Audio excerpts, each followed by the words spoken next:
Boa noite, meu nome é Roberto Cisne, eu sou neurocirurgião, formado pela Universidade Gama Filho, Rio de Janeiro. Sou hoje neurocirurgião formado pelo Instituto Estadual do Cérebro. Na Universidade Gama Filho eu tive a oportunidade de ser instruído pelo mestre Toledo e agradeço muito o convite, né, do grupo da morfologia, da anatomia, para estar participando e estar traduzindo, trazendo um pouco do meu aprendizado, um pouco da minha prática médica e a importância da anatomia sobre a nossa relação do dia a dia, né? Eu vou falar então um pouco de anatomia aplicada à neurocirurgia, que é basicamente o nosso dia a dia, não tem como sair ou fugir disso na prática neurocirúrgica, e dos pontos cefalométricos, né, entre cada um.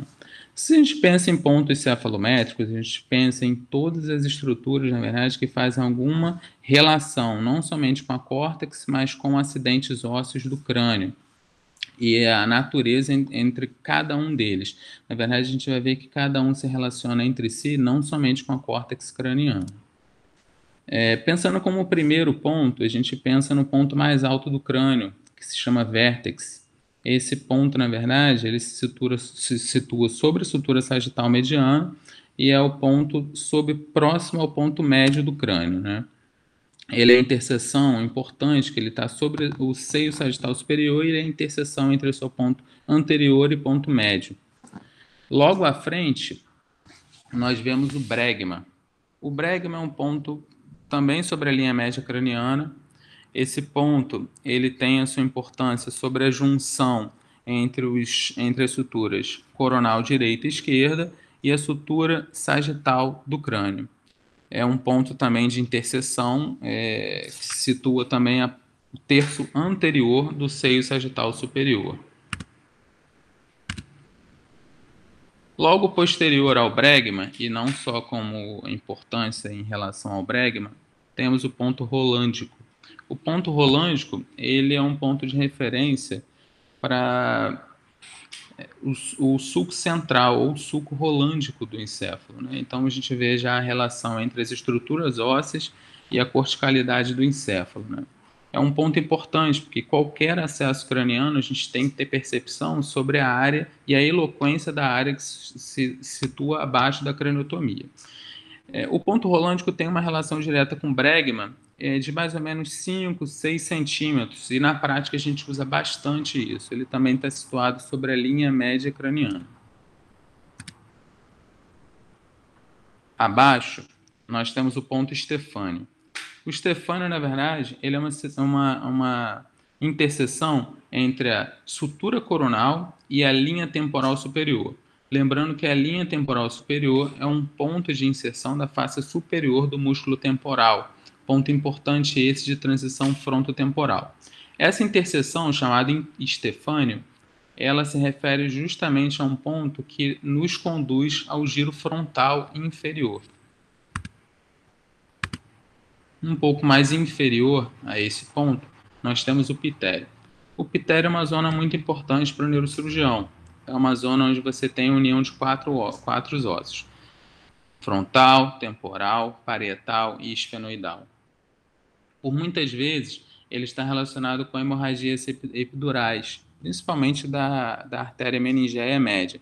Mas a gente sabe que na prática o pitério nada mais é do que uma relação ou a relação mais lateral da asa menor do esfenóide. E justamente porque a artéria maxilar emerge, a sua meningéia média da asa menor do esfenóide, que o pitério muitas vezes ele é relacionado na literatura como associado a hemorragias epidurais, principalmente da artéria meningéia média. Um pouco mais anterior, também conhecido como ponto frontotemporal, nós temos o keyhole, mais da literatura neurocirúrgica. Esse ponto é um ponto de interseção entre a linha temporal superior e a sutura frontozigomática, e ele é uma chave mestra para o neurocirurgião. Esse ponto nos dá a entrada justamente para a fossa anterior do crânio e fossa média do crânio, ou seja, a maioria das patologias que o neurocirurgião vai ver no seu dia a dia, ele se inicia exatamente sobre este ponto. Um pouco mais anterior, o násio, ele refere principalmente a um ponto que se encontra a sutura internasal e a sutura frontonasal. Ele é justamente a raiz do nariz. Um pouco mais superior, há uma projeção entre os arcos superciliares, que na verdade é a sutura frontonasal. É o ponto mais saliente do, do osso frontal sobre o plano mediano. Ou seja, ele está sobre o plano mediano e refere-se exatamente ao final da linha média sobre a fossa anterior de um dos lados do hemisfério. Um pouco mais posterior, sobre a linha escamosa lateral do cérebro, a gente tem um ponto mais alto da linha escamosa, que é o ponto escamoso superior. Esse ponto ele é de vital importância também para a aplicabilidade, já que ele cruza o sulco lateral do cérebro. É o sulco de Sylvius. Então, ele é a nossa referência para o sulco de Sylvius. Durante um procedimento cirúrgico, ele se torna vital, porque embaixo ou dentro do sulco de Sylvius passam veias de altíssimo calibre que a gente deve evitar ao máximo qualquer tipo de lesão sobre essas veias. Um pouco mais posterior e alto, a gente tem o eurium. O eurium nada mais é que a protuberância parietal, a zona onde o osso parietal ele atinge seu cume. É muito importante utilizado na prática neurocirúrgica, principalmente para drenagem de hematomas subdurais, crônicos ou subagudos. Um pouco mais inferior, já sobre o osso occipital, a gente tem uma região chamada íneo. O íneo, na verdade, ele é a união entre as linhas occipitais superiores com o plano médio sagital. E ele refere principalmente à união entre os seios transversos, seio reto e o terço final do seio sagital superior. É importantíssimo esse ponto, principalmente sobre a interseção supratentorial e infratentorial para o neurocirurgião. Um pouco mais lateral se encontra a união de três grandes suturas: a sutura lambdoide, occipito temporal e occipito mastoide. Bem, para o neurocirurgião, qualquer acesso lateral suboccipital, ele se inicia com a localização do astério, justamente porque o astério ele se refere à interseção entre o seio transverso, venoso transverso, e o seio sigmoide, que é vital para a localização do ângulo cérebro-pontino, como veremos mais na frente. Um pouco mais embaixo é o ponto mastoideu, ele é fácil de ser palpado e ele é justamente um ponto final e lateral, inferior e lateral, né, do osso mastoideu. É uma relação anatômica também importante para o neurocirurgião, principalmente aqueles que querem atingir a lateralidade da transição crânio-cervical. Bem, agora a gente já tem ideia já do planejamento cirúrgico. Aqui a gente tem um paciente de 66 anos, masculino, com um KPS. O que é um KPS? KPS, na verdade, é uma capacidade funcional. É Karnofsky Scale, né? Ele pode ser de 100% a 0%, sendo 100% o paciente sem sintomas e 0% um paciente moribundo já. Isso é uma escala funcional para câncer, tá? Esse paciente, na verdade, ele tinha um distúrbio de personalidade sobre investigação. O distúrbio de personalidade dele se manifestava com uma grande depressão, apatia e nada mais diferente do que se pensar sobre um lobo frontal. Aqui a gente tem uma massa enorme, multicêntrica, com captação heterogênea, tanto no plano axial, sagital e coronal, a gente vê um grande desvio de linha média craniana, ou seja, um efeito de massa intracraniana muito grande. Mas e aí? Como operar? Justamente a delimitação e o planejamento cirúrgico começa com a ressonância, né? Aqui a gente vê uma lesão puramente frontal. Então a gente começaria com a linha média craniana, né, sobre o seu ápice, bregma. Uma região um pouco mais baixa, né, como a gente citou a importância, né, dessa transição frontotemporal, o keyhole. Um pouco mais alto, ainda mais na transição frontal, né, o giro frontal inferior, a gente tem o Stefani. Um pouco mais abaixo, o Pitério, e um pouco mais sobre a linha média e anterior, o Násio. né? Esse paciente, obviamente, evoluiu para uma ressecção cirúrgica, né? Um esvaziamento, foi optado, obviamente, essas lesões mais difíceis, elas não saem em bloco, que é um tipo de remoção, elas saem em pedaços, né? Que a gente chama de piecemeal, tá? E foi diagnosticado com adenocarcinoma de colo. Esse é um segundo caso, uma lesão heterogênea, uma paciente de 68 anos e feminina. Ela tinha poucos sintomas, tinha apenas um episódio compulsivo focal, bem característico de uma lesão secundária, né? Uma lesão bem cortical, enfim. A delimitação da lesão por craniometria e planejamento pré-operatório é puramente uma região pré-motora, né? Uma região realmente de um giro pré-motor. Então, a localização começa no ponto rolândico, né, ele tem relação direta sobre o sulco central. O ponto escamoso superior, que a gente sabe que a gente não precisa passar da fissura de Sylvius, a gente não precisa ir além do ponto estefânio, e a gente pode se limitar sobre a linha média craniana novamente, voltando ao bregma. Esse paciente também teve um diagnóstico de câncer, era um adenocarcinoma de pulmão. Essa lesão um pouco maior agora, numa paciente de 70 anos, feminina, também com poucos sinais de doença. Essa paciente ela foi diagnosticada após um episódio de síncope, perda de consciência em casa, e persistiu com uma paresia facial.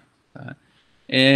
Ela teve a lesão um pouco mais centrada sobre a fissura de Sylvius, se a gente vê pelo plano coronal que ela está sobre a fissura de Sylvius, e é um pouco mais baixo, apesar dela estar sobre o sulco central. Então, novamente, está sobre o sulco central, ponto rolândico. Fissura de Sylvius, sutura escamosa superior. Um pouco mais anterior, mas não passando sobre o giro frontal inferior, Stefânio. E voltando-se a essa linha média, bregma. Essa paciente ela teve um diagnóstico firmado de um adenocarcinoma de pulmão, um PDL1 positivo. Isso é um candidato ou não à imunoterapia, tá? Mas o planejamento cirúrgico só foi objetivo, ou seja, a cirurgia ela só foi completa por um bom planejamento cirúrgico, né? Então, a gente vê aqui um encéfalo bem protegido, já sem a lesão, e uma ressecção em bloco, né, que é o que a gente chama de ressecção da massa com margem. Né? Posteriormente, a gente vê uma lesão de um paciente de 60 anos, masculino, morador do Rio. Esse paciente praticamente não tinha sintomas, só tinha uma cefaleia leve. Mas ele resolveu investigar e realmente conseguiu, acabou achando uma lesão frontal heterogênea, sem muito plano de clivagem e com mapa espectral de espectroscopia bem sugestiva de uma lesão primária do encéfalo. Né? Então, com uma lesão primária frontal em área não eloquente, a gente objetivou uma ressecção completa, supratotal, com lobectomia frontal. Então, nesse caso, para uma lobectomia, nós limitamos, né, a região frontal com bregma, o estefânio, que a gente já sabe que está no giro frontal inferior, e o naso como linha média craniana. Esse paciente foi submetido a uma lobectomia, teve um bom controle pós-operatório, acabou tendo uma fístula, uma comunicação, né, licórica com o espaço subgaleal, mas teve uma boa recuperação. Teve diagnóstico de um glioblastoma realmente com tumor primário, que já era notado já, né, no mapa de espectroscopia. Agora a gente vê uma paciente de 57 anos, sexo feminino, ela só tinha uma paresia no braço e na perna, à esquerda. Era uma lesão notadamente extraaxial, ela era pós ao sulco rolândico, ela era pós a área motora eloquente dessa paciente, mas pelo edema, realmente ela estava causando esse edema, essa hipertensão local ali sobre a área paracentral, né?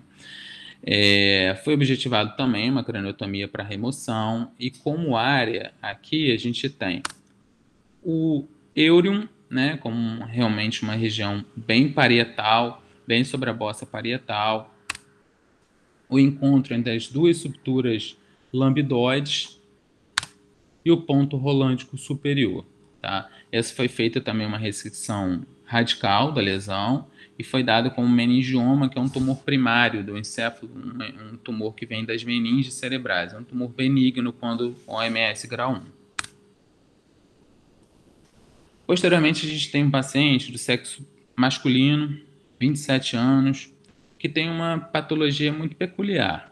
A gente vê aqui uma lesão parecida com uma pipoca, né, que é um popcorn sign. Essa pipoca, na verdade, nada mais é que um aglomerado de veias mal formadas, que são puramente um angioma cavernoso. Naturalmente, essas lesões elas sangram ao longo da vida, tem um risco baixo, mas sangram.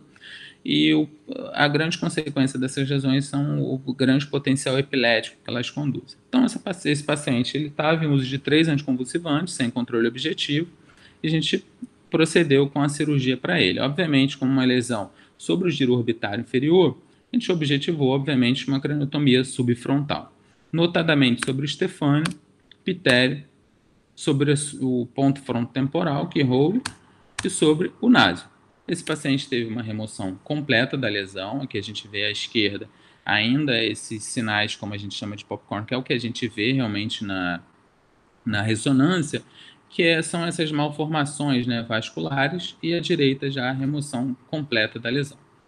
Posteriormente, um paciente de 72 anos, esse paciente com bastante edema cerebral, ele se manifestava com sonolência e uma paresia mais desproporcionada à esquerda. Muitas vezes, quando essas lesões têm muito edema, a gente vê que o edema é praticamente hemisférico. Muitas vezes a gente acaba perdendo, até mesmo com planejamento craniométrico pré-operatório, a gente acaba perdendo a localização deles intraoperatório. Então eu fiz uma craniotomia um pouco mais ampla, notadamente sobre o ponto rolântico, escamoso superior, estefânio e o ponto bregmático, tá?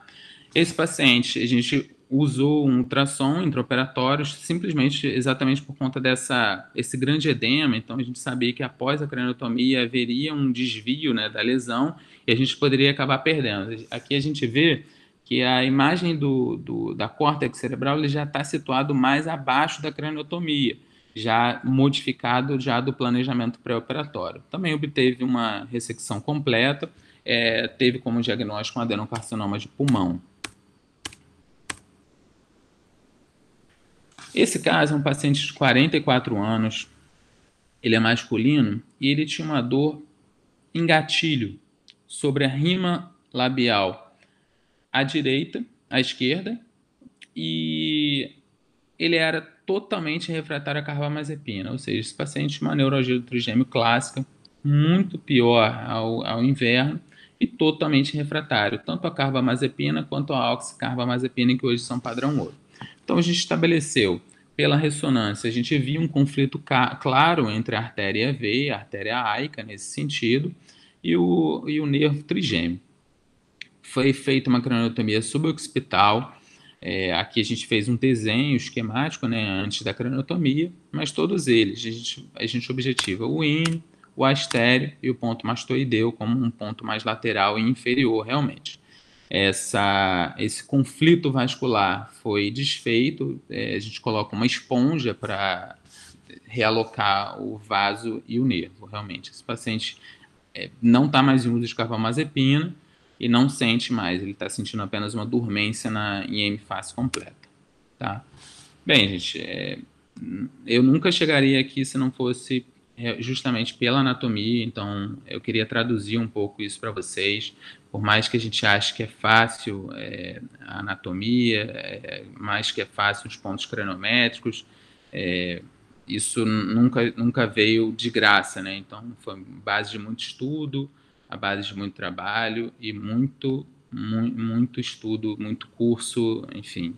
E eu gostaria de deixar isso aqui para vocês. Agradeço mais uma vez ao pessoal pelo convite, ao grupo dos morfologistas, ao Dr. Rafael Cisne, tá? Agradeço ao Dr. Henrique, a todos vocês, um grande abraço.